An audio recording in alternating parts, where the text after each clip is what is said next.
కర్ణాటకలో బీజేపీ రెండుగా చీలబోతోందా? యడ్యూరప్ప తిరుగుబాటు చేస్తారా? ఆయనకు ఎంతమంది ఎమ్మెల్యేల మద్దతుంది? మంత్రుల రాజీనామాలపై యడ్యూరప్ప కాసేపట్లో ఎలాంటి నిర్ణయం తీసుకోబోతున్నారు? సంక్షోభాన్ని బీజేపీ హైకమాండ్ ఎలా పరిష్కరించబోతోంది? సదానంద గౌడ గడ్కరీతో జరిపిన చర్చల సారాంశమేంటి?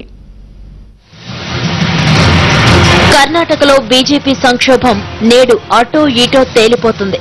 తిరుగుబాటు చేయడమా, పార్టీలో కొనసాగడమా అనే విషయంలో యడ్యూరప్ప వర్గం నేడు కీలక నిర్ణయం తీసుకోబోతోంది. ఇప్పటికే యడ్యూరప్పకు మద్దతుగా 9 మంది మంత్రులు, 15 మంది ఎమ్మెల్యేలు రాజీనామాలు చేశారు. రాజీనామా లేఖలను యడ్యూరప్పకు ఇచ్చారు. వాటిపై యడ్యూరప్ప ఇవాళ తుది నిర్ణయం తీసుకుంటారు. 120 మంది బీజేపీ ఎమ్మెల్యేలో తనకు 45 మంది ఎమ్మెల్యేల మద్దతుందని యడ్యూరప్ప చెబుతున్నారు.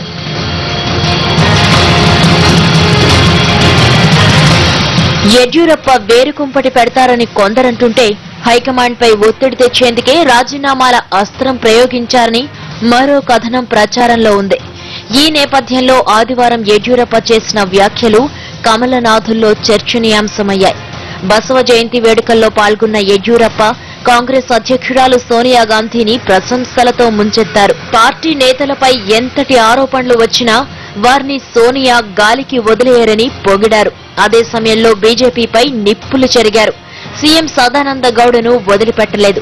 కష్టాల్లో ఉన్న వారిని మరిన్ని కష్టాల్లోకి నెట్టివేయాలని బీజేపీ నాయకులు ప్రయత్నిస్తారని విమర్శించారు.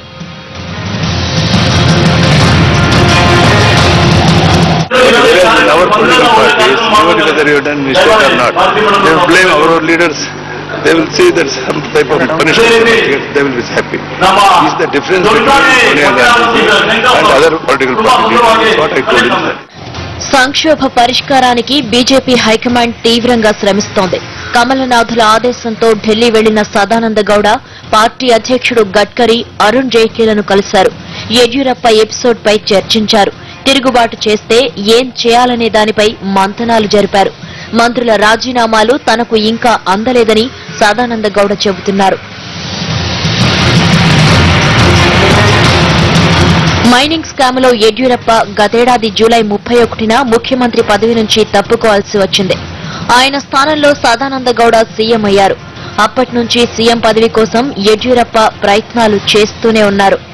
ఆ మధ్య క్యాంపు రాజకీయాలు కూడా నడిపారు. అప్పట్లో హైకమాండ్ దిగొచ్చి సీఎం పీఠం ఇచ్చేందుకు అంగీకరించిందని వార్తలు వచ్చాయి. కానీ సుప్రీంకోర్టు ప్యానెల్ మైనింగ్ స్కామ్లో యడ్యూరప్పపై విచారణ జరపాల్సిందేనని సూచించడంతో సీఎం కుర్చీపై ఆశలు ఆవిరయ్యాయి. పార్టీ విషయాల్లో జోక్యం చేసుకోవద్దని యడ్యూరప్పకు హైకమాండ్ ఆదేశించినట్లు సమాచారం. దీంతో రాజీనామాల పర్వానికి తెరలేచింది. హైకమాండ్ మాత్రం సంక్షోభం సమసిపోతుందని ధీమాగా ఉంది.